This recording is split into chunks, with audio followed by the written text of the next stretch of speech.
Welcome to Madeira Digital Transformation Week, where the future meets tradition in the heart of the Atlantic.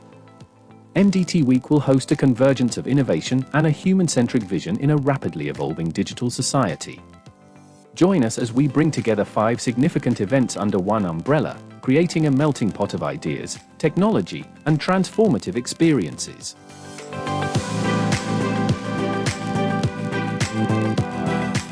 Seize networking and collaboration opportunities, expecting over 400 participants, including representatives from the European Commission, governmental bodies, academic experts from major international research institutes and universities, and industry professionals.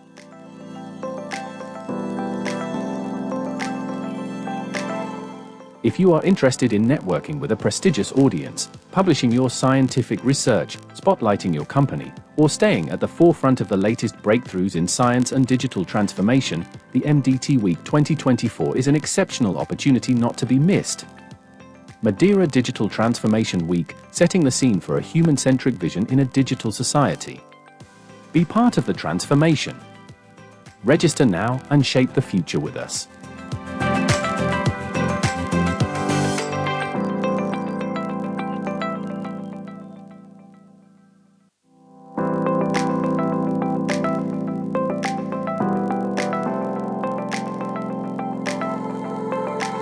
Welcome to Madeira Digital Transformation Week, where the future meets tradition in the heart of the Atlantic. MDTWeek will host a convergence of innovation and a human-centric vision in a rapidly evolving digital society. Join us as we bring together 5 significant events under one umbrella, creating a melting pot of ideas, technology, and transformative experiences.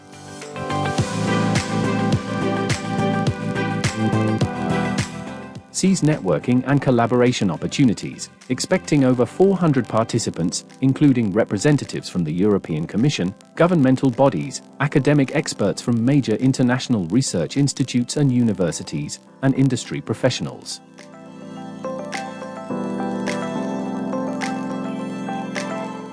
If you are interested in networking with a prestigious audience, publishing your scientific research, spotlighting your company, or staying at the forefront of the latest breakthroughs in science and digital transformation, the MDTWeek 2024 is an exceptional opportunity not to be missed. Madeira Digital Transformation Week, setting the scene for a human-centric vision in a digital society. Be part of the transformation. Register now and shape the future with us.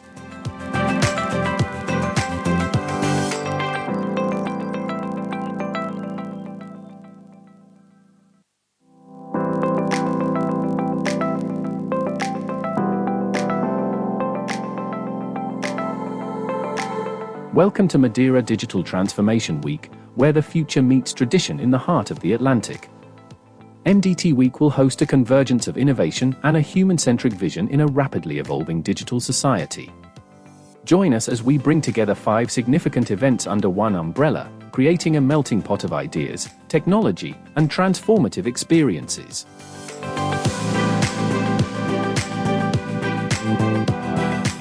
Seize networking and collaboration opportunities, expecting over 400 participants, including representatives from the European Commission, governmental bodies, academic experts from major international research institutes and universities, and industry professionals.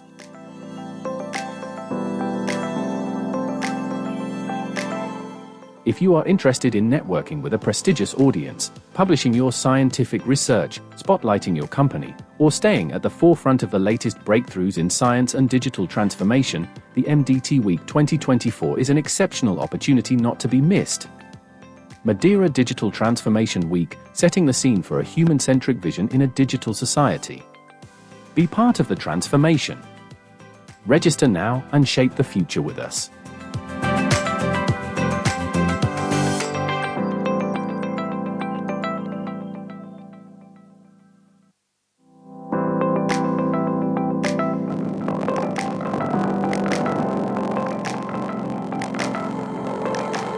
Welcome to Madeira Digital Transformation Week, where the future meets tradition in the heart of the Atlantic.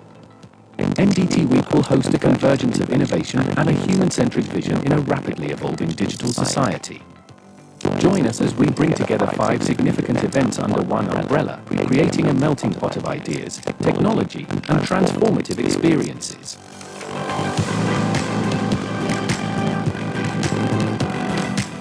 Seize networking and collaboration opportunities, expecting over 400 participants, including representatives from the European Commission, governmental bodies, academic experts from major international research institutes and universities, and industry professionals.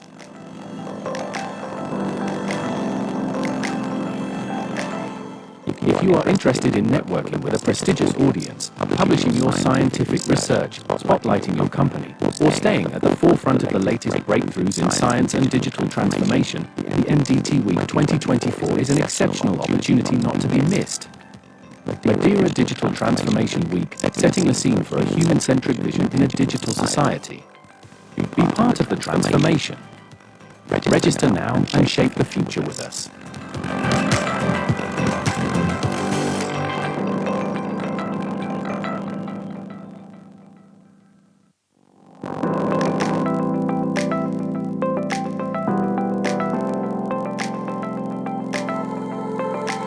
Welcome to Madeira Digital Transformation Week, where the future meets tradition in the heart of the Atlantic. MDTWeek will host a convergence of innovation and a human-centric vision in a rapidly evolving digital society. Join us as we bring together 5 significant events under one umbrella, creating a melting pot of ideas, technology, and transformative experiences.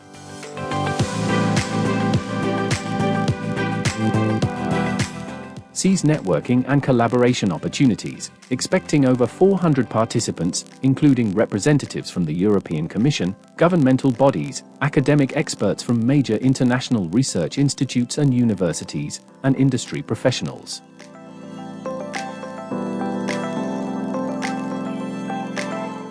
If you are interested in networking with a prestigious audience, publishing your scientific research, spotlighting your company, or staying at the forefront of the latest breakthroughs in science and digital transformation, the MDTWeek 2024 is an exceptional opportunity not to be missed.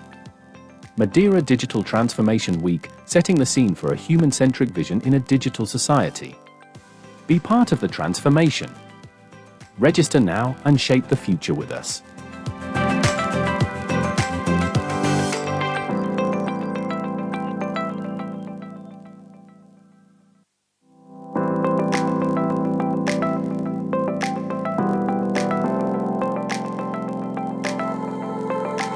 Welcome to Madeira Digital Transformation Week, where the future meets tradition in the heart of the Atlantic.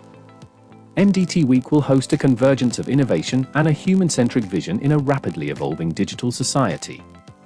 Join us as we bring together 5 significant events under one umbrella, creating a melting pot of ideas, technology, and transformative experiences.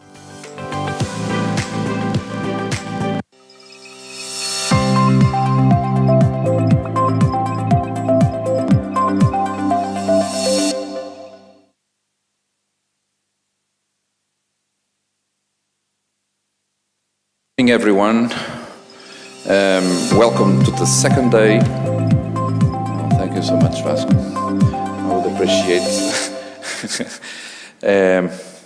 So welcome to the second day of the Madeira Digital Transformation Week.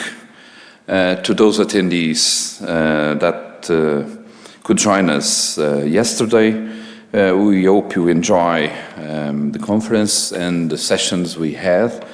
And of course, the distinguished keynotes and scientific presentations we had. So today, program, we would like to announce 2 main talks, the Professor Panagiotis Saragianidis and Richard Stevens, here right now in the morning. And at 2 o'clock, well, after lunch, the main talk, Digital Transformation in Energy and Smart Cities, with, Kulwan Pawar, Luca Caneta, Alan Zarli, Paula Cabasso, Dieter Hulkman, Helena Rodrigues, and Carla Patricio Tello. So it will be a nice talk just after lunch. In terms of scientific program, you can have parallel sessions, ICE papers, DT Summit, and IET Health sessions. respectively at, well, in parallel at 11, 15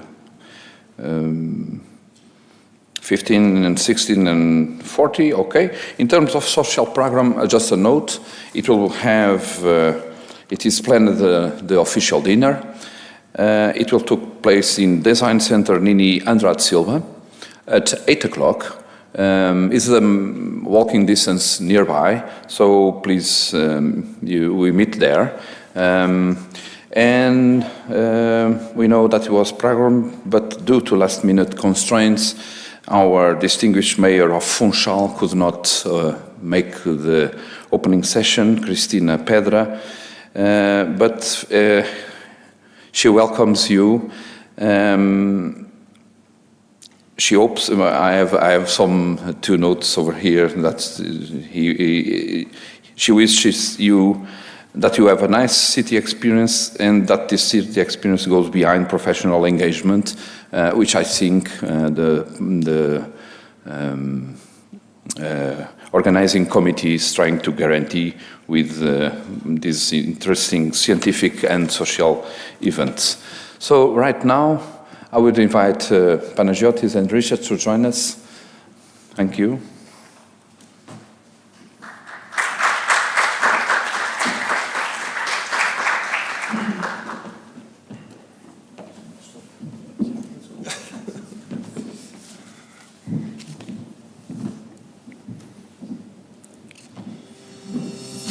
Panagiotis Saragianidis is the director of the Ithaca Lab, co-founder of the first spin-off of the University of Western Macedonia, MetaMind Innovations PC, and full professor in the Department of Electrical and Computer Engineering in the University of Western Macedonia.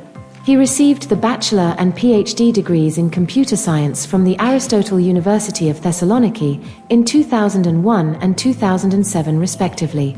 He has published over 330 papers in international journals, conferences, and book chapters, including IEEE Communications Surveys and Tutorials, IEEE Transactions on Communications, and IEEE Internet of Things. He received 6 Best Paper Awards and the IEEE SMC TCHS Research and Innovation Award in 2023. He has been involved in several national, European, and international projects, while coordinating 4H 2020 Horizon Europe projects. His research interests include telecommunication networks, Internet of Things, and network security. He is an IEEE member and participates in the editorial boards of various journals.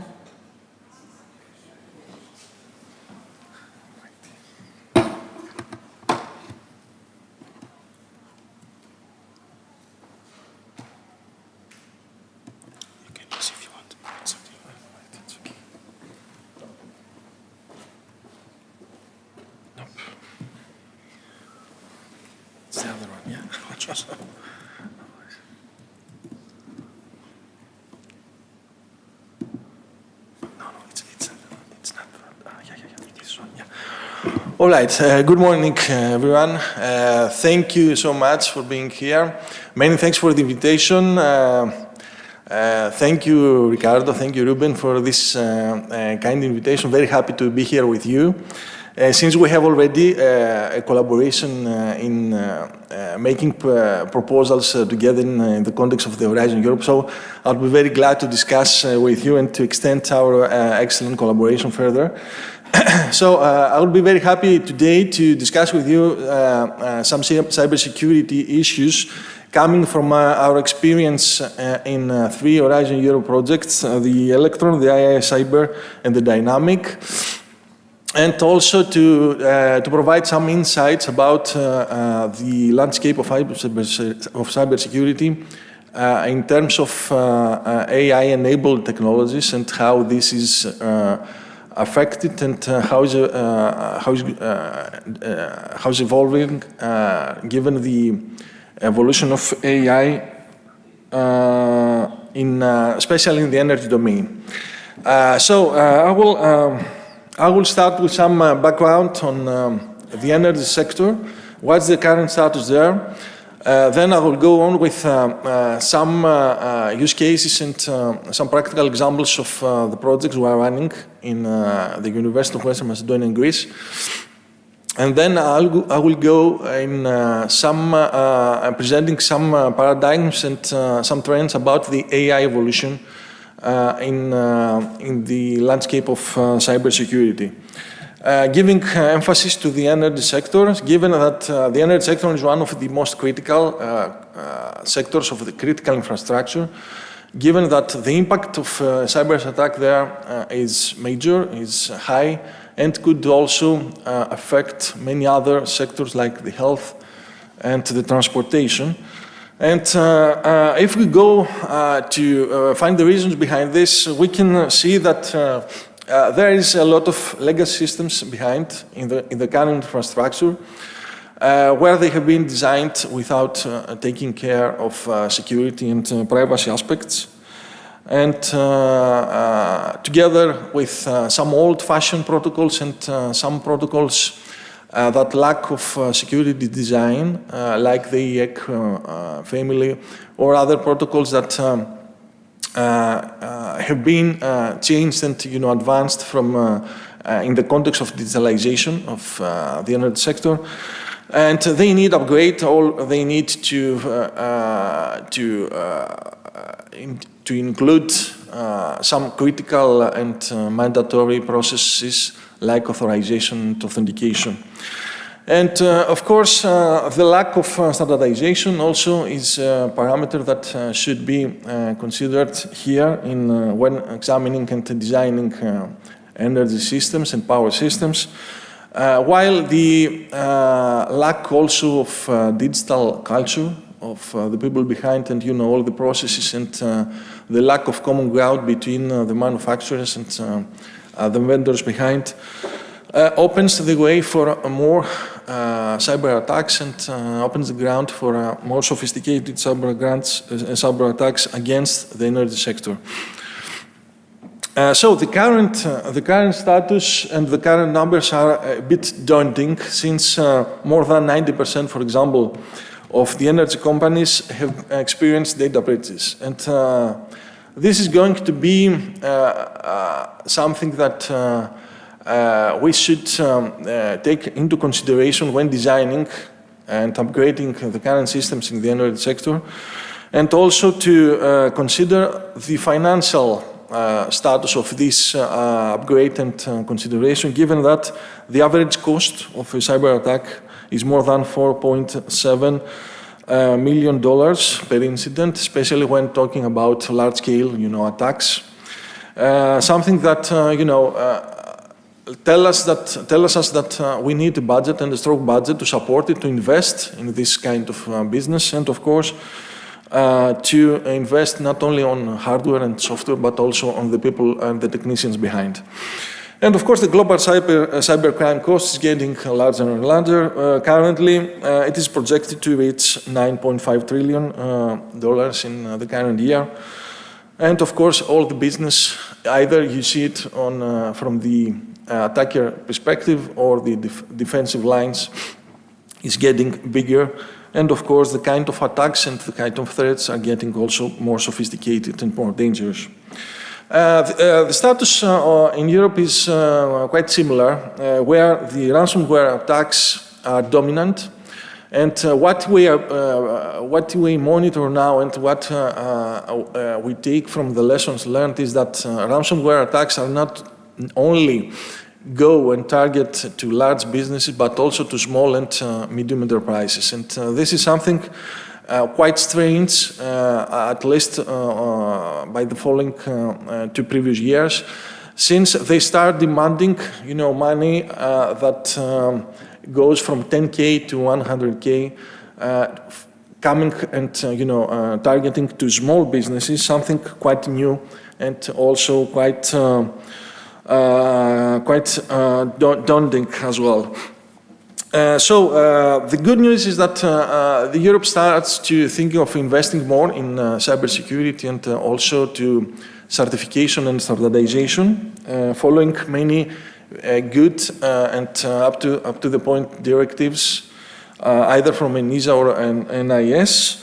And of course, when talking about the European landscape in cybersecurity, we have also taken into account the geopolitical relations between or among the areas under conflict, and what is going on specific areas like the conflict between Russia and Ukraine, and how the cyber attacks and the tactics there are evolved compared to the previous years. However, the cybersecurity market is going larger, and the good news is that there is a business that affects in a positive way small enterprises, and also, since I'm coming from a university, also it's a very popular and very trendy, let's say, topic for studying and extending the studies with a PhD or a master courses there. I mean the cybersecurity and the data protection, giving more than currently 60,000 cybersecurity companies in Europe. And if we go to the current taxonomy of cybersecurity threats, we can see conventional and traditional threats like the false data injection or the denial of service or the GPS spoofing attacks.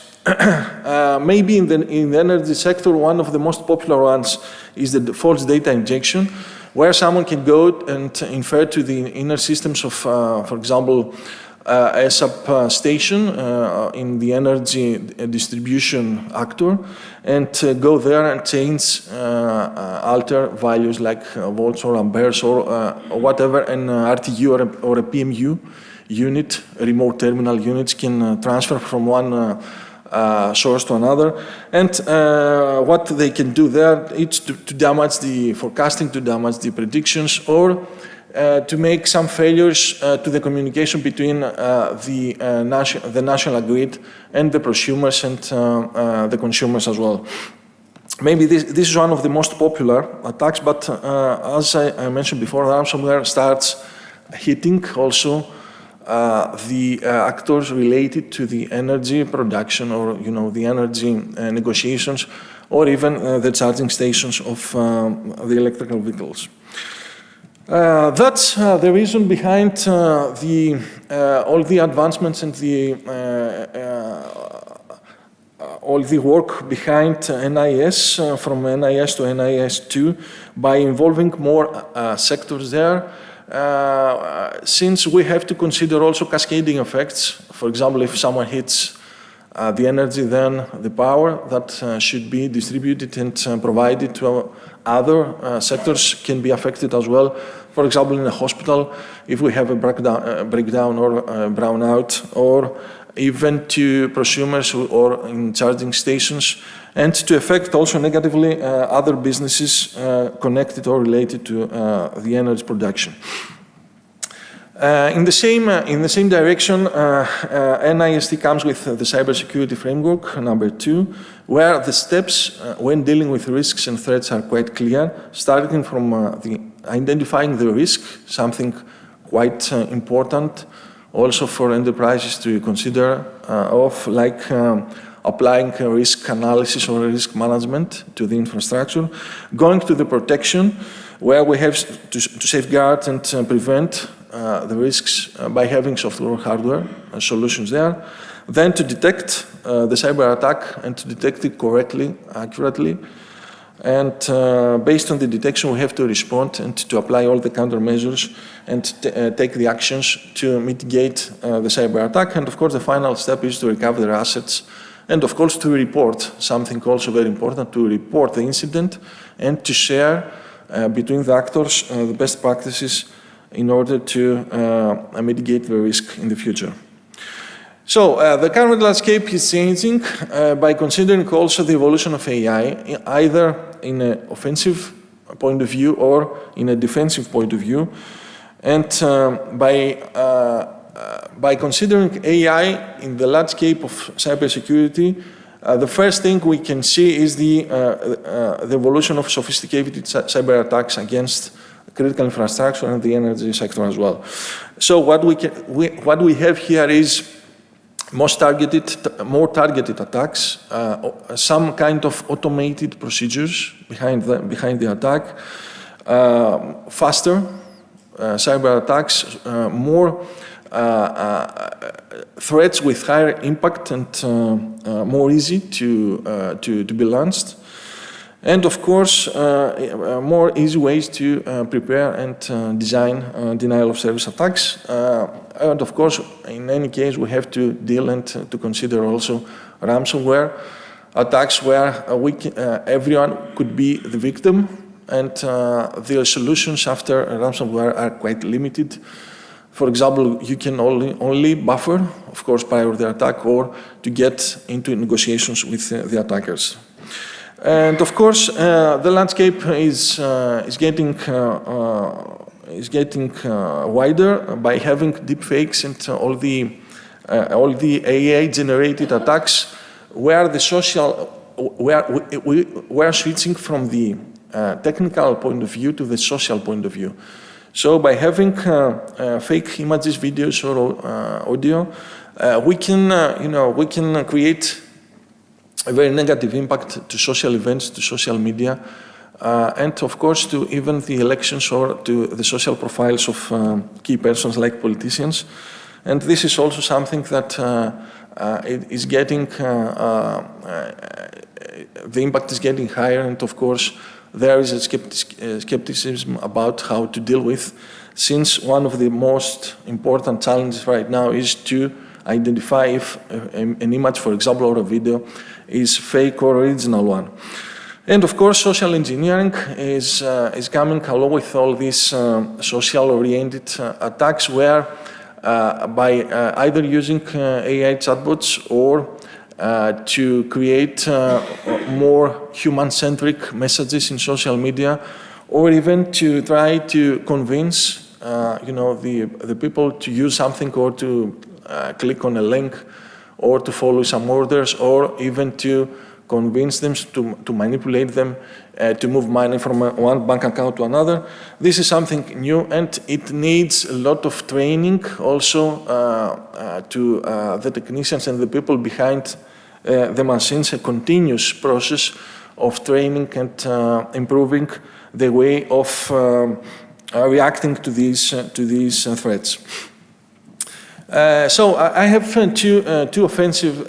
two use cases coming from offensive AI from our projects here. The first one, and how they got involved. The first one is called KNX Smart Phaser, and it's the continuation of the old KNX phaser. The KNX is a well-known smart protocol for smart homes and offices, where we can have automations like the lighting or the doors or the temperature inside. So what happened is to get all the methodology that created random messages or simple messages, and now with AI-enabled methods, what is going on is to have very clever, smart decisions, to hit to the KNX by creating higher impact. So this is coming now faster, more dangerous and risky. And what we did is to create an AI model to defend on that, and to try to detect if someone malicious happens, or to detect the traffic inside the KNX, the KNX protocol and the communication between the components of the KNX, and to trigger an alarm if something like that happens, and of course to isolate the node. Another example, similar example, is the deep exploit, where we have the same kind of evolution in this kind of software hacking tools like the exploits, where again random messages, simple messages, and everything like that have been replaced and advanced to very targeted attacks, to very human-centric attacks, and improving also the kind of improving the strategies behind where to hit, when to hit, in what evolution to hit, and all these, pure, let's say, or low-risk software that some amateur hackers play with now becomes dangerous and of high risk. On the other hand, when talking about defensive AI, we can use similar methodologies and similar rationale behind improving and enhancing the defense lines. So, for example, what we can do is first to improve the models and the AI algorithms to detect well.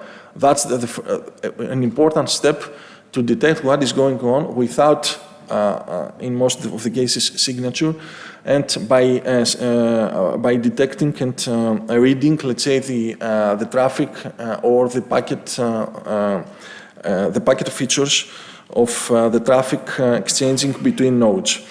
Another good thing here about using AI is to automate the process or to automate the procedure needed to mitigate the attacks, like online configuration or very fast decisions on the firewall rules.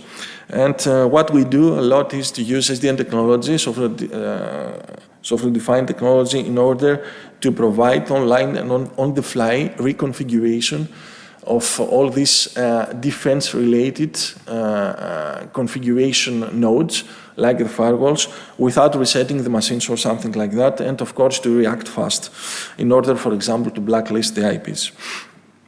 And of course, we need more intelligence, we need more threat intelligence, and this is also a matter of exchanging information.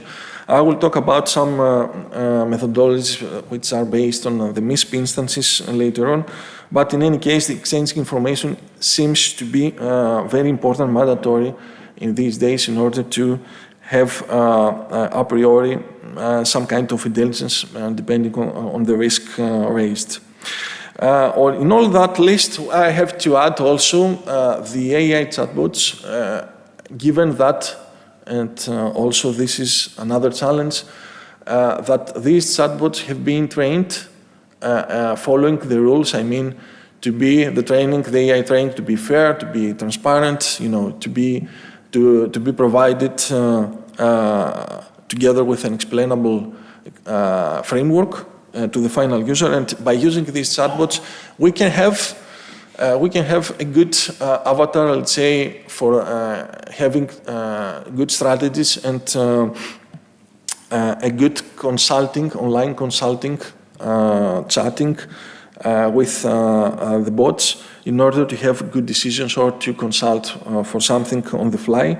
And this seems to be a good tip for the future security defense lines, where together with the human in the loop, of course, the AI chatbots could help and could guide the technician or the manager behind in order to take the right decisions.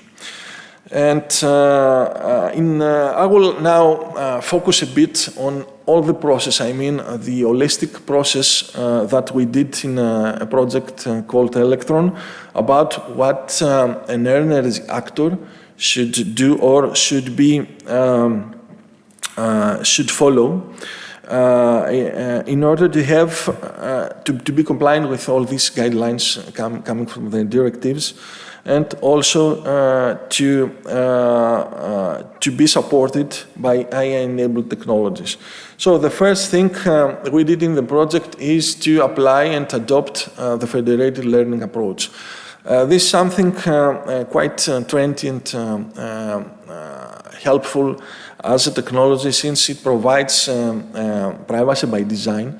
So we can we can train models locally without exposing real data, and we can also have local training in different nodes or different sensors in the same infrastructure. So we train locally the models, then the local models, they train the global model, and we can exploit and take advantage of the global model to have good decisions without exposing real data. And following this kind of federated approach, we used many types of information to train the AI models, like flow statistics or system logs, operational data, and everything SEM, for example, could get from the infrastructure. And also we tried to see what happens if we feed the model with more information coming from the, for example, from a deep inspection of deep packet inspection. Then what we did in a use case related with the charging stations in Greece. So we trained the global model, we put it in the charging stations, which are considered as open connection points. And then we tried to see the detection performance of the algorithms and how fast they react when something malicious happens there. And it worked quite well with a performance more than 80%, 85% in accuracy.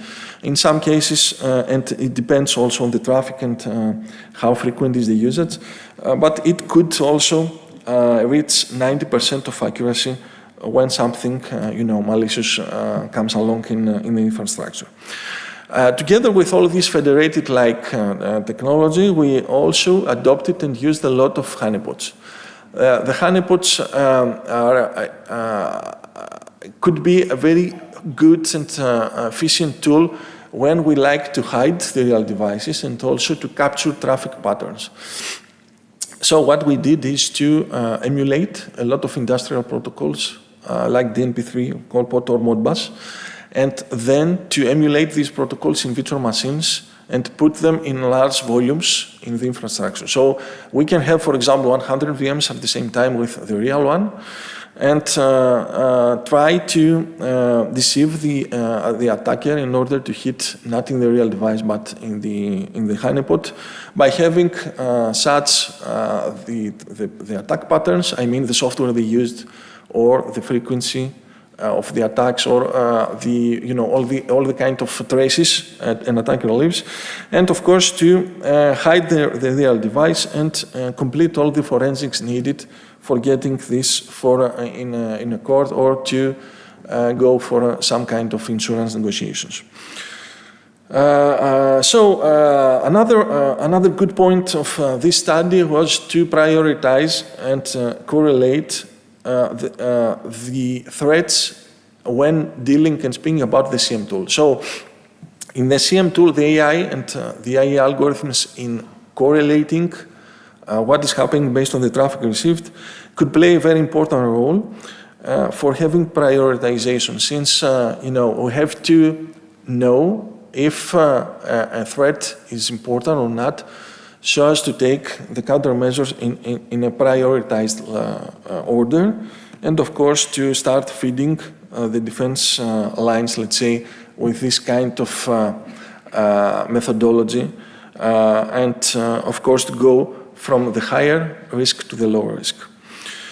And the next step was to also to enhance, let's say, the energy actor with some mitigation techniques. So what we did here is to try to apply islanding schemes, since we are dealing with an energy production actor here.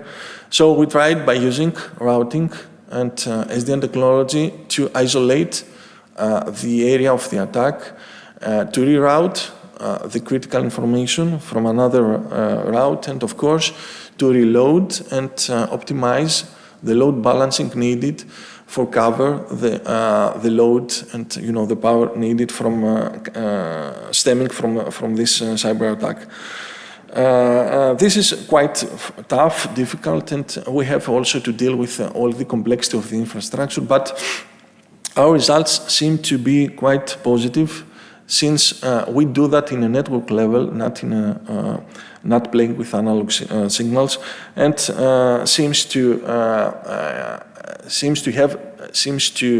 the indications behind the results seems to be quite positive when dealing, of course, with SDN technology and by decoupling the hardware from the software and the decision-making nodes.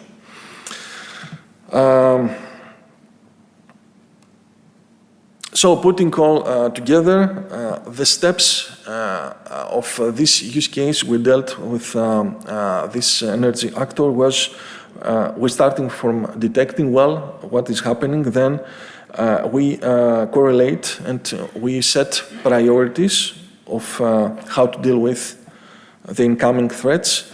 Then, based on the risk assessment, we identify and we set up the mitigation techniques. Then we set and we consider the actions needed to take measures and then to execute the mitigation plan together with sharing the information using MISP instances with other actors in the same, let's say, sector and domain.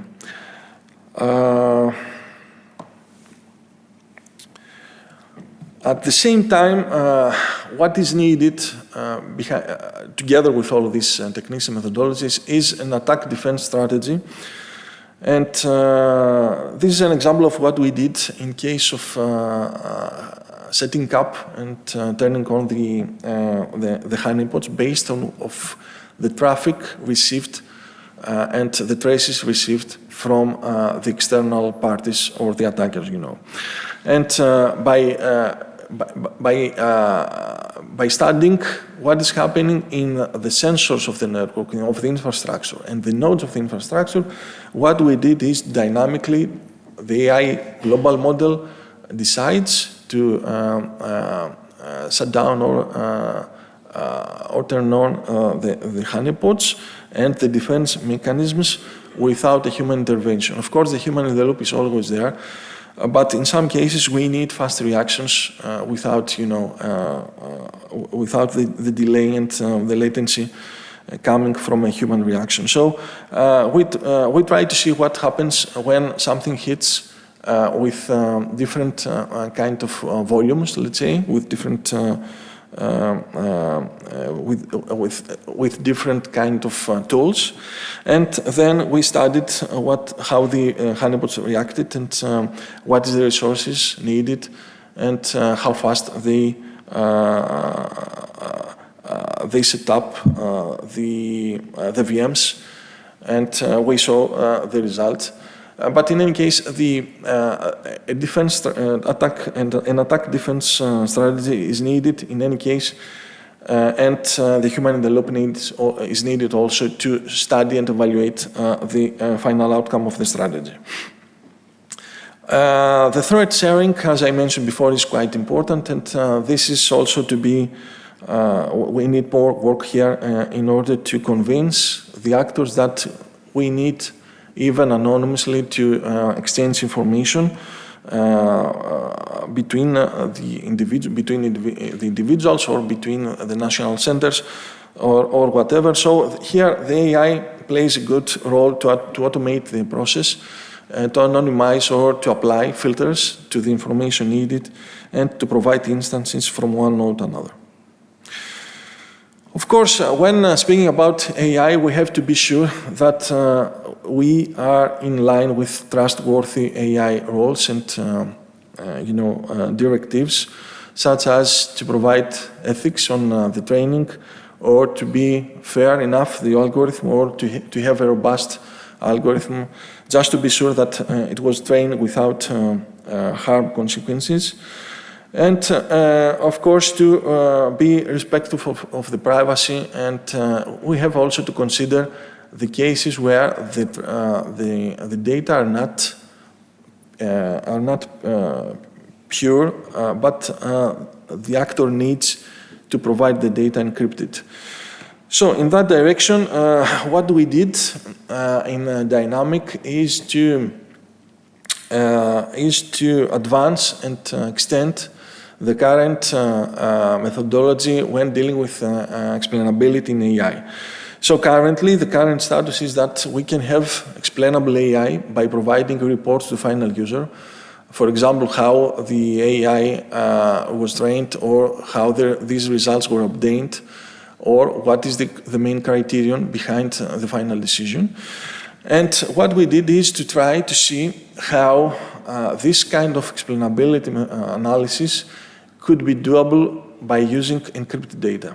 And this is something quite innovative, since by having a very sophisticated sample of the data without exposing, of course, I mean in the encrypted data, and also to estimate some features of these data, and some weights, we could provide explainability in AI with encrypted data, something that could open the ground more in using this kind of stuff, and of course to help the people to trust more the AI and the AI algorithms and in order to use it more in the everyday activities. Of course, as you know, the main drawback of AI is the lack of data sets, and what we usually do in projects is to provide publicly available data sets like this one, which is the IEEE 104, including also malicious and normal traffic. You can use it, or we can discuss on that afterwards if you like, or data sets related with DNP3. And these are publicly open to Zenodo and IEEE Dataport. And this is also, I feel, something that we should do in case of using some data coming from real environments, since one of the main objectives of fair AI is to reuse the same data sets and producing the same results, of course. Now, by concluding this talk, I would like also to mention our first spin-off in the university. It's called Metamind Innovations. So following all this success, let's say, from national and Horizon Europe projects, we established this spin-off by providing also professional commercial services by using many of these tools produced and developed within the projects. And I feel that this kind of business is getting larger. It's quite interesting, and it could be a very good point of working and expanding new market and businesses the following 5 years, especially when dealing with vulnerability assessment, penetration testing, of course, purple teaming, and this in this kind of service, the defense tax strategy comes into place, and of course, consulting in any kind of cybersecurity related topic in small, medium, and large, of course, enterprises. And here, the market shows that certification is mandatory. In our spin-off, we provide a well-known American-based offensive certificate, something that entrusts a lot and gives us an added value to the commercial provided services, and also seems to indicate that all the directives that highlights the certification, the need of certification to the people, to the process, and to the software are in the right direction. So by concluding my talk, I would like just to mention one very good motto, my loved motto here when speaking about cybersecurity, that there are only two types of companies, those that have been hacked and those that will be hacked. And this motto will be, I guess, in the first place in our agenda, even talking about small or medium enterprise, or even large ones. This is something that we have to deal with, and also to start redesigning the algorithms and the landscape by taking into account the features of AI and the capabilities of AI. Thank you so much for your attention.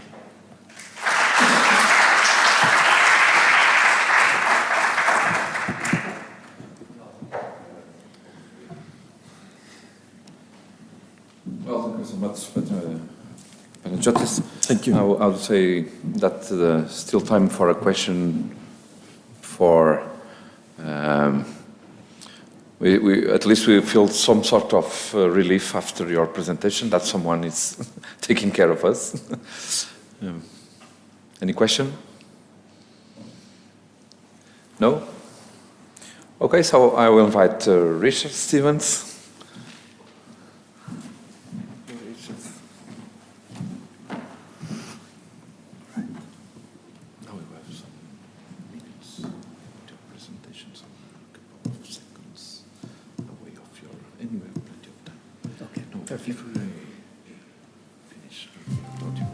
Richard Stevens is Associate Vice President and Director of the Government Consulting Unit at IDC, where he carries out technical, economic and policy analysis for topics related to information technologies.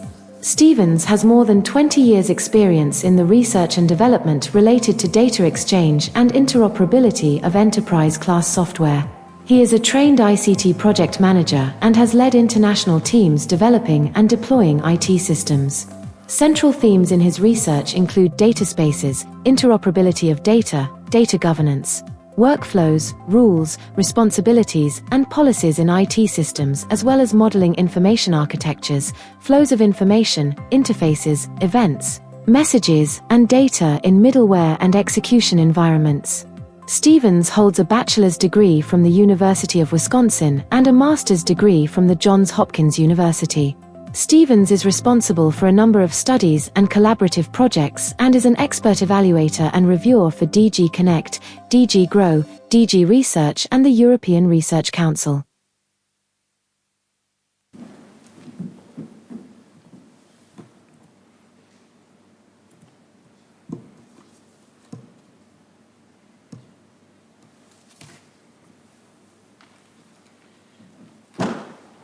Hello, and thank you, Ricardo, thank you, Ruben, thank you, Joao, for inviting me and giving me the chance to speak to you today about something I find very important, and that's data. I'm going to try and convince you that data is more important than lunch over the next half hour. We've heard our previous speaker tell us a little bit about the importance of data in the cybersecurity area.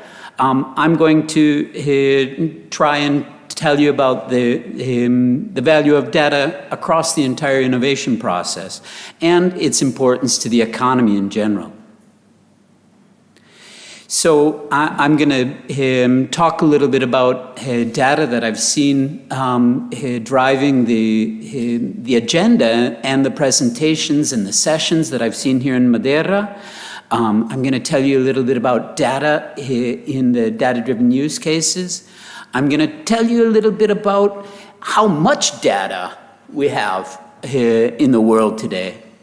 I'm going to tell you about the economic value of the data, and I'm going to tell you what it means about what it means to the economy as well. And why am I going to do that? Because I come from IDC, and that's the International Data Corporation, and we're part of the IDG, which is the International Data Group. We're running the Data Observatory for the European Commission. We're responsible for the data market study. If you probably know the Data Governance Act and the Data Act that have come out of the European Commission and the European Parliament. If you look at the preamble, my group is cited twice in the preface of the Data Act itself as the reason for doing the Data Act. So I am a data practitioner, and I thought it would be best to talk about data rather than cybersecurity, which I'm not really that expert on.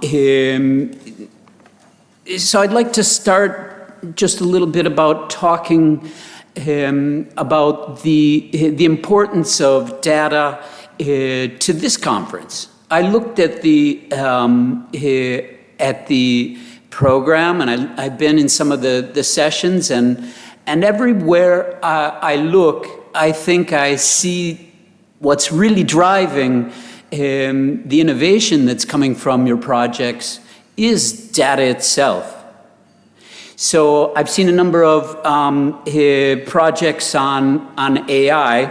That's the kind of low-hanging fruit. We all know that areas like predictive analytics, robotics, autonomous vehicles, medical image analysis, fraud detection, or recommendation systems are all really based on data. We know that training these large language models and training various AI models as well as validating them and testing their robustness, it really is dependent on the amount and the quality of the data that is ingested. But also other things like feature engineering in AI systems or algorithmic benchmarking are really dependent on the amount and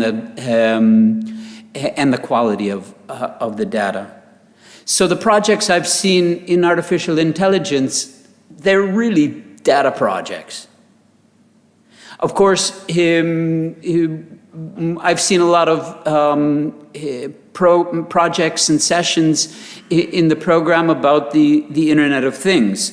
So there's a smart homes one, there's some industrial automation. If I don't cite your particular project, I'm sorry, there's just too many of them in there. But of course, data is at the heart of the initiatives that are using IoT. And the data itself is used to monitor the data that is collected by the IoT devices. So we're having a multiplying effect of data coming and the importance of that for that. But of course, it's also used to benchmark the results coming from the IoT systems. And it's used to define thresholds and alarms. It's used to locate, store, manage data from the devices that are collecting it. It's used in the real-time monitoring and control of sensors. So IoT, again, is one of those areas that's completely dependent upon data. I've seen a number of your applications are using blockchain. So you have some supply chain monitoring, some tracking, some cryptocurrency.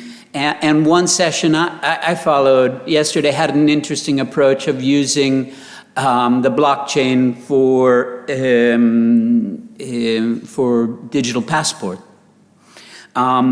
These again are really dependent on the data that's actually used to record the transactions, automate and enforce contractual terms, and ensure that there's consensus across the transactions. So blockchain is clearly a data-intensive technology, and of course transparency, security, and the immutability of the transactions is all dependent on the visibility and the existence of the data that's behind it. The other a number of sessions that I've seen are also on big data analytics, and you're thinking big data analytics is not leveraging the data, it is examining or analyzing the data, but it's exactly those data sets that are used to compare and analyze the data itself. And most of the big data analytics platforms that process large amounts of data use data sets themselves to gain insight to the patterns that they're trying to detect in these software. So essentially what I've seen in the various technologies that you've been presenting is that they are really data dependent. All of these technologies are driving innovation, and if data is at the core and at the heart, then it's data that's driving the innovation. I've also seen that some of the areas that you've been working in and some of the use cases that we can consider data-driven use cases. So, for example, I've seen the healthcare work on predictive analytics. And in healthcare, we use patient data to forecast disease outbreaks, which can enable early intervention and improve patient outcomes through timely data-driven healthcare decisions. So the sessions that you've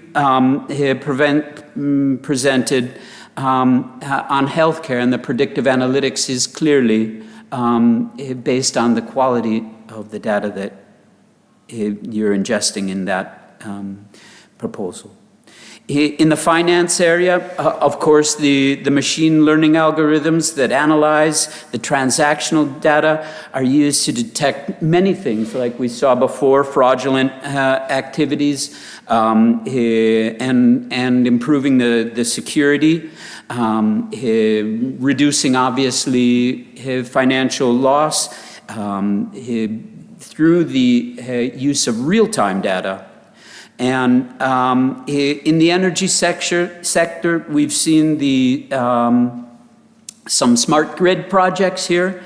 And of course, the smart grid projects are all really dependent on real-time sensor data to monitor energy distribution. And of course, the outcome is reducing energy wastage or improving efficiency in the energy grid, with the idea of improving cost savings and of course with the green agenda to ensure that we have a more sustainable energy grid. Again, data is at the heart of this real-time data monitoring project that I was analyzing. Mobility is also a clearly evident use case here in Madeira, and the connected vehicles topic is prevalent. Of course, connected vehicles collect a lot of data, and that can be used to do things like improve traffic flow, congestion, real-time traffic updates or accident management, weather, and this has the effect not only of improving security and safety, but of course reducing congestion and improving traffic management systems. So these evident case studies here in Madeira are also driven by data. So I'd like to take just a step sideways and try and let you understand how much data is out there. So actually a couple of days ago, I was reading a blog site, and someone was talking about the total amount of data in the world. In the data market study and the data observatory for the European Commission, you'll see that IDC has estimated the total data that exists in the world at 120 zettabytes currently now in April. That's actually, it's just a number. I mean, it's it's a really big number. And so I was trying to figure out, when my colleague said this is our new official estimate, I was trying to figure out, like, how could I express that? And so I went, of course, to the internet and I Googled it, and there are just some really wacky descriptions of how much 120 zettabytes is. So, for example, I saw one that says, if you wrote the ones and zeros in a book and then stacked up the books of 120 zettabytes, it would go to the sun and back. I saw another one that was, what was it exactly? It was pretty much the same thing. If you memorized the data on DVDs and stacked them up, you could go to the moon.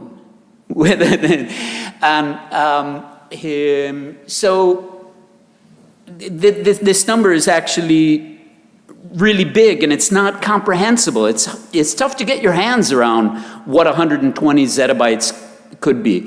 So I started my career as a mathematician, and I thought, all right, let's find something empirical that I can touch to tell people what 120 zettabytes is actually. So what can we could measure volume. I was thinking, let's measure weight, because that's something you can touch. And so for the sake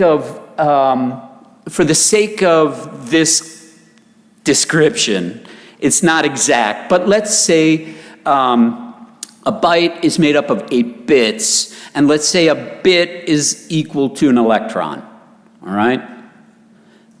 If you accept that, then we can say the number of electrons is 10 to the 21st times 960. So we can transform that into mass, because we know the mass of an electron, and we can say that it's 8.7 times 10 to the 7th, it would be, I'm sorry, to the -7th would be kilograms, would be the weight of 120 zettabytes, all right? I can do the math with you, but it's kind of long, and I saw other presentations here today with a lot of code and a lot of equations, and I promised a couple years ago to never put any code in my presentations, or never put any mathematical formulas, so I just reduced it to that right there. Let's do a little quiz, all right? The weight of 120 zettabytes of data is equal either to a grain of sand, a strand of hair, or a speck of dust, all right? I'm going to read those one at a time, and you hold your hand up if you think it's the right answer, okay? Who says grain of sand? No one.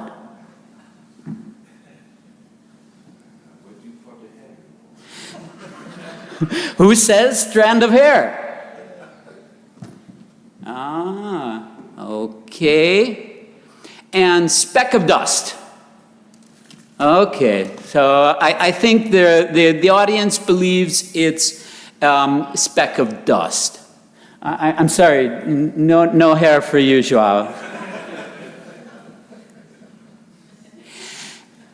So again, we said that it was 8.7 to the -7th kilogram, right? A grain of salt is actually 5.8 to the -5th, so it's actually 15,000 times more. It weighs 15,000 times more than 120 zettabytes. So grain of salt was the wrong answer. Very good, public. No one fell for the grain of salt. Well, the human hair is actually 6.2 times 10 to the -7th. So that is very similar to the weight of 120 zettabytes. It depends on whose hair, of course, because like even mine is madam, your hair would probably be a little bit more than the weight of the data in the universe, and mine a little less. The speck of dust is actually less than the weight of all of the data in the universe. So the correct answer was human hair. Congratulations to those of you who got human hair right.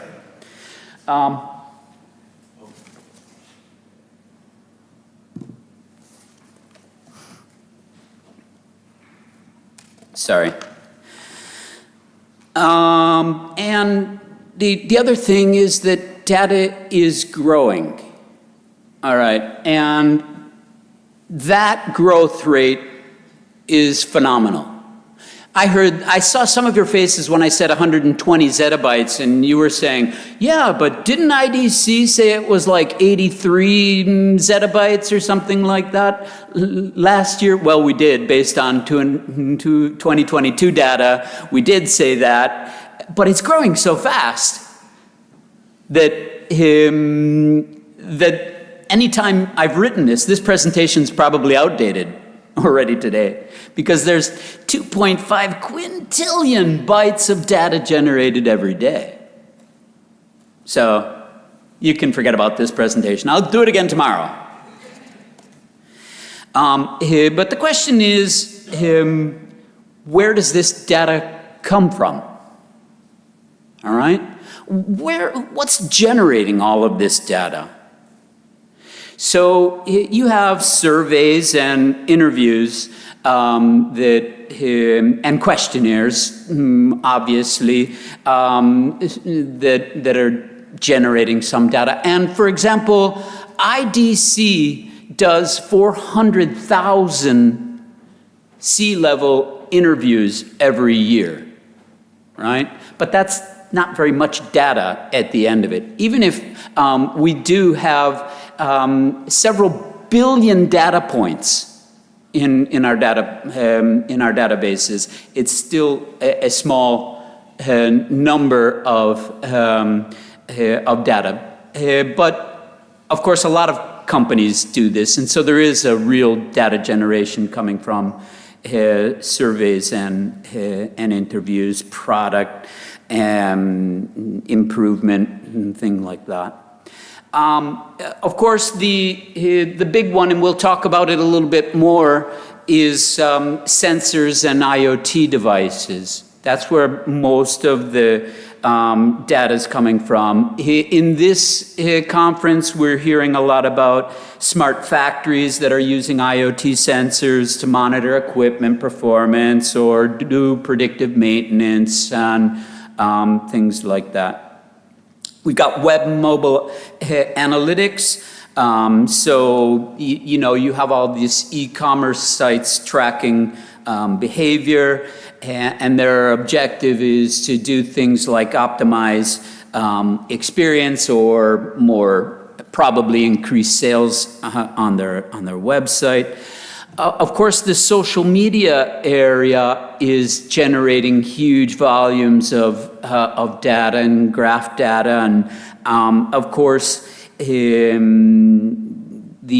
data is used to facilitate interactions, track behavior, and companies are actually using this data to do things like sentiment analysis, or perception of brands, understand how people interact with different presentations of their websites and things like that. Transactional data, of course, is a huge area, generating massive amounts of data. So, you know, retailers are like vacuuming up as much data as they can get on transactions. There's all of these credit card companies. There are all these online payment companies. They're making their real money off of analyzing the data. It's not taking the 1 or 2% off the transaction charge. It's actually analyzing the data and selling the information. So what you have behind these companies are other companies that are buying data from Visa, buying data from Facebook, buying data from wherever and aggregating it and selling it again. Transactional data is really important, and it's growing because of all of these data aggregators. Of course, we have all the industrial and scientific experiment and testing and A/B testing and things like that that is generating huge data. We have log files from systems, especially like the cybersecurity systems we were hearing about before that are monitoring traffic on networks and generating huge log files that are there. Of course, we have public and environmental monitoring public data sets that are also collecting information about all kinds of government operations and making it available to people. Of course, there's also synthetic data, which is something we're personally in my group working on quite a bit, but I won't go into that. Even if it is data and it is considered in the 120 zettabytes that I'm sorry, it's 121 zettabytes already. Even if it is considered in there, I don't want to discuss it right now.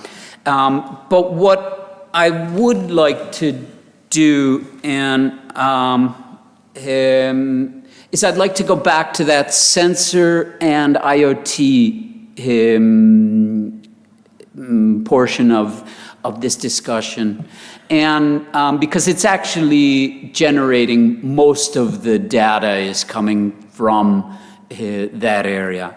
And so that's actually made up, and I'm not sure if I have another quiz. I have another quiz. I'm not sure if the next slide is the answer to the quiz, so I don't want to go forward on, let me just see, no, I'll just do it manually. Okay, so we have surveillance cameras, we have smartphones. In this category, we have, smartphones are also, let's call them portable devices, but we also have data coming from satellites in this area. We have industrial IoT sensors on machinery. We have connected vehicles. In this area, we have all the metering, the smart metering from the energy grid. We have all the wearables that many of you have. We have the smart home and home automation stuff some of you have in your home, yeah?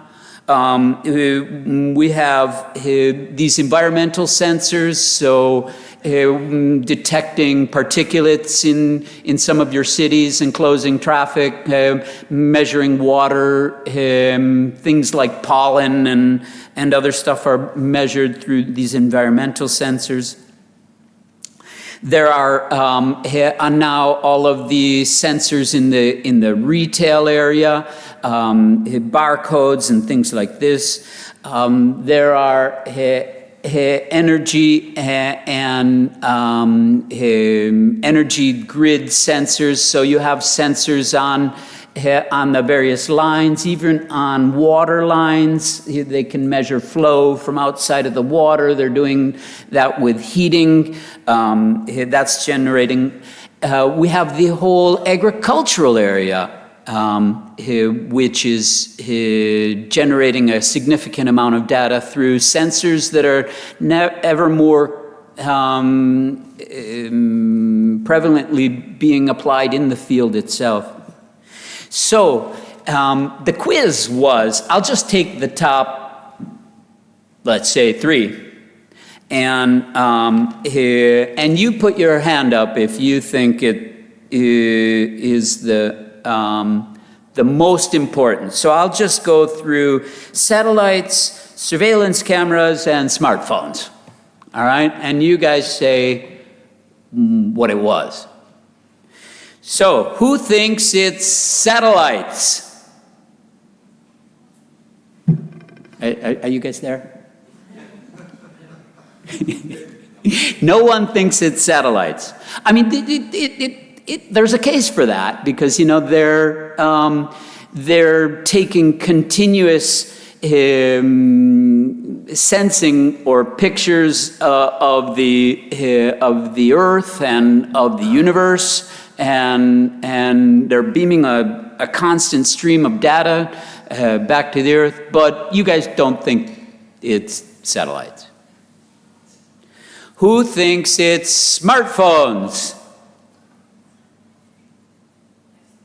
Okay, a lot of you guys think it's smartphones, or let's call them portable devices because, I don't know, they're portable and they're devices. Who thinks it's surveillance cameras? So we have pretty much everyone thinks it's smartphones. We have a few more foresighted people saying it is surveillance cameras. These guys are burning out the data. They are swamping us in zettabytes. They are over 25% of all data generated are generated from surveillance cameras, right? That's kind of, I had some statistics here. They're used, of course, for all different kinds of activities. It's not just security. You know, sometimes the same surveillance camera is used for different activities. So, for example, many of you live in cities with access control, and so you have different applications running off the same video stream, generating different data flows. So you might have a optical character recognition software just reading license plates, right? You might have a image recognition software running, understanding the types of vehicles that are passing. You might have that same information monitoring lane position of the cars where you have reserved traffic flows. That's pretty common. It's one camera, but it's actually doing several different actions and actually having several different data flows. And if you look at the number of the cameras, that's what's actually amazing. So you have some cities like London that have about 127,000 surveillance cameras that are recording digital data, right? New York is a bit less. I wouldn't have expected that, given that London and Paris are over 100,000. New York has fewer. It has only about 70,000 surveillance cameras. But the one thing New York has that that other cities don't have is they have 15,000 that are run by the police. So they're kind of monitoring it for state ends. What do you think Beijing? What do you think the number of Beijing is? It's 1,150,000 surveillance cameras. It's 10 times the European average for per capita. I guess that was kind of something you could have foreseen. But you might not have thought that surveillance cameras were generating that much data. That's probably where most of the data comes from. And I do understand that that doesn't add up to 100% of course, because there are all the other ones that I was discussing before. I want to pivot just a little bit to say, all right, so we have a lot of data, but what does it mean? What is the value of data?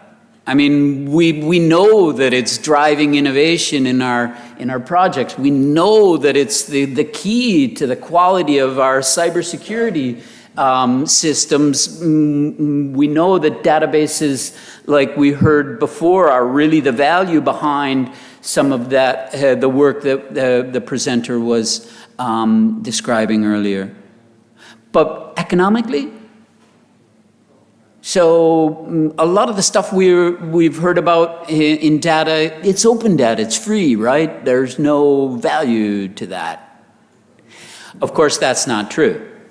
And what I'd like to do now is I'd like to walk you through the way we have established the economic value of data and show you a little bit about the results of this study.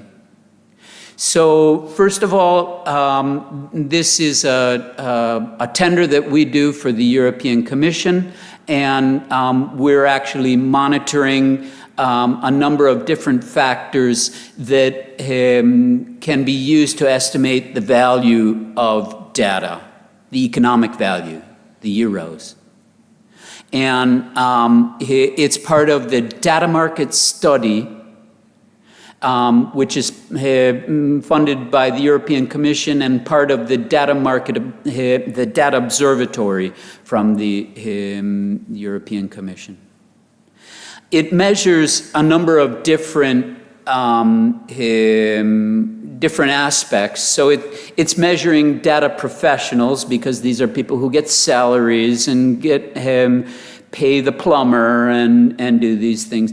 It's measuring the number of data companies, because these are driving business in Europe and paying taxes and generating revenue. It's measuring the data professionals, and in particular, the data skills gap, right? So in Europe, we don't have enough people who are data scientists. We don't have enough people who have good knowledge of AI. That is hampering our potential growth. I have a very good friend in San Francisco. He's chief engineer for PlayStation. Unfortunately, they operate in a really competitive area. He cannot find engineers. Software engineers that know a little bit about AI are right out of school. They're getting 200,000 euros as a salary. It's just ridiculous in his impression. What they're doing is they're hiring people going in to the university right out of high school, and they're paying for their education as long as they work 2 hours a week. I said, come on, seriously. And he says it's the only way to get talent. In Europe, we're feeling this, and you all are probably well aware of it, and it's hampering the economic potential of the data market. And so we're also measuring that. But this would all be just a little bit beyond the scope and the time. Actually, I guess I have a little more time. I could go back and talk about data professionals, but what I will do is I'll focus on the data market and the data economy. So the data market is what we consider the active generation of revenue from the sale of data. And you're thinking, or data services. and you're thinking, well, it might not be so big, this area. And I'd just like you to reflect on a company called Apple. Do you know what Apple does? You got one of these? Maybe you have a laptop? That's what Apple does? No, the sale of data or data services has exceeded the revenue generated by Apple on all of their other things combined. Apple is a data company. And a lot of companies are becoming like that. A data company, I have the definition from the data market study. A data company refers to an organization whose primary business model revolves around collection, processing, analysis, and monetization of data. I could go on with but you understand, these types of companies that first sold products and services, first sold products are moving ever more into the data services area. So even a company like Amazon, of course, how did Amazon have such phenomenal success? I mean, they were selling books out of a garage once upon a time. They leveraged the knowledge of the buyers to sell more books originally, get it online, monitor and analyze the data, leverage the data. Now they're monetizing data internally. Okay, so Amazon uses data to improve its own products and services and product delivery mechanism. Now they know exactly when you are planning to buy your next book, and they've got it in a warehouse right near your house, and that's improving their products and services. But we don't count that internal monetization of data to improve your own internal processes as part of the data market. What we consider the data market to be are people that are actually selling a service around data or monetizing data, selling data. And when I do say that Amazon is not selling data, that's not really true. There is one data marketplace called Amazon Data Marketplace, which you might know, that's actually the largest data marketplace, has the largest. There are other commercial companies doing things like Snowflake, probably you've heard of. In Europe, we have a large one called DAWX. These people are selling your data that you need to train your AI models, to improve your e-commerce, whatever you need, you go to one of these companies and you now buy the data sets. If you look on Zenodo, you don't find the data sets about commercial where buyers are, or you find a lot of open source stuff. But even on these data marketplaces, there are free data. So if you look on the Amazon data marketplace, we in Europe have signed an agreement with the European Space Agency and Amazon to make all of the Sentinel data from the Sentinel satellite data and all of the Landsat data available on Amazon Data Marketplace. That wasn't really too wise, in my opinion, because it's free now. But what happens in the future when they decide to put a charge on that? Or maybe they oblige you to use some other service. that we should have done it with a European cloud provider. I'll also talk a little bit more, I'll give you some data on the data economy itself. So one thing is the data market, buying and selling data or buying, tell me when you want me to start wrapping it up. Are you guys sleeping? Okay. Okay. All right. So the data economy is, on the other hand, the wider effect. All of the value and wealth generated from the exploitation of data, not just people selling it. So, so it's the wider thing. It's the knock-on effect of selling and monetizing data. How much it means you can pay your plumber, and you can drive a car and things. What the actual induced value is. So I'll just show you quickly the data, and then I'll wrap it up.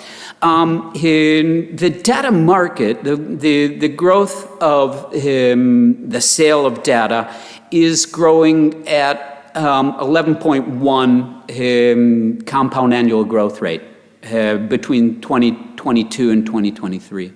We have been doing this for 10 years for the European Commission, so we do actually have good predictive models on top of this. The 11.1 compound annual growth rate, I'm sorry, that's the growth rate.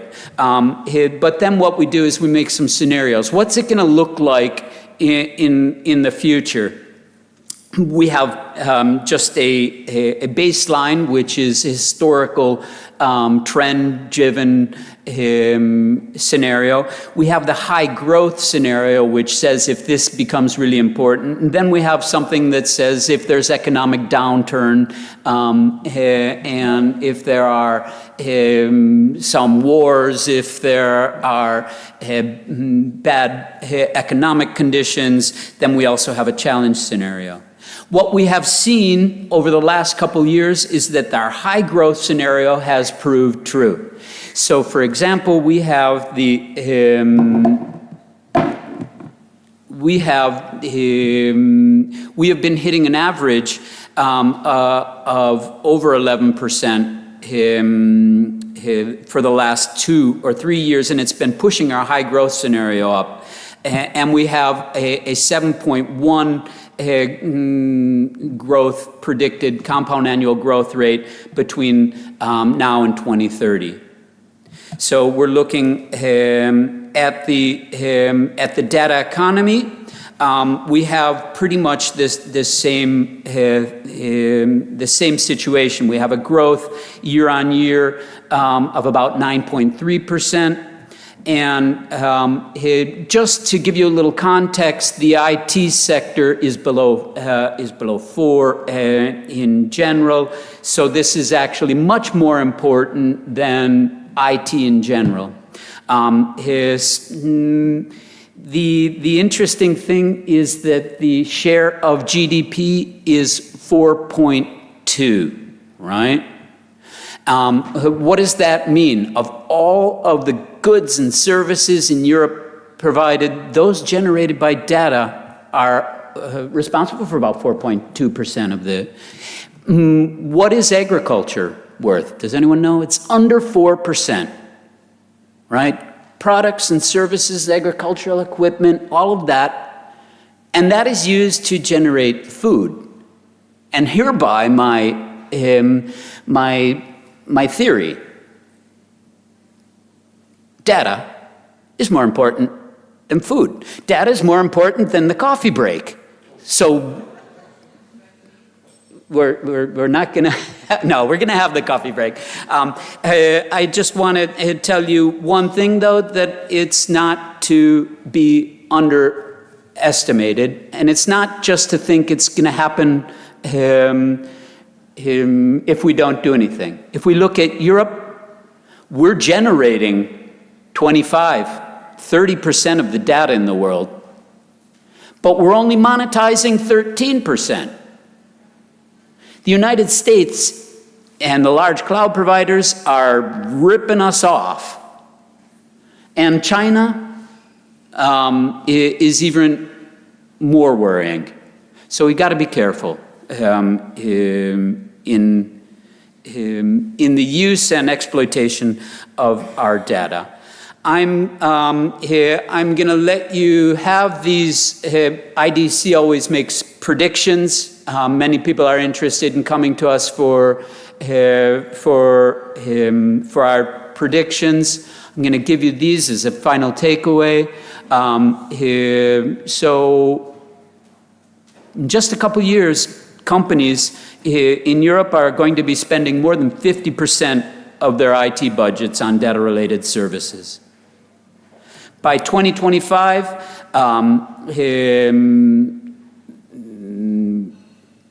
60% of infrastructure will be dedicated to the same types of activities. However, what I said before, the skills shortage plays a significant role in this, and it's critical because 65% of businesses will not be able to achieve value from data because they don't have people who know how to do it.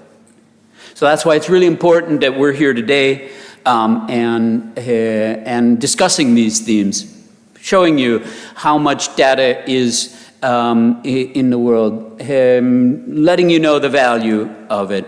And thank you for bearing with me.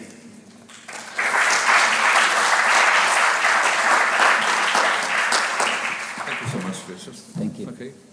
So since we are short time, I will ask to have these nice questions to Richard during the coffee break. So let's join in coffee break. Thank you so much.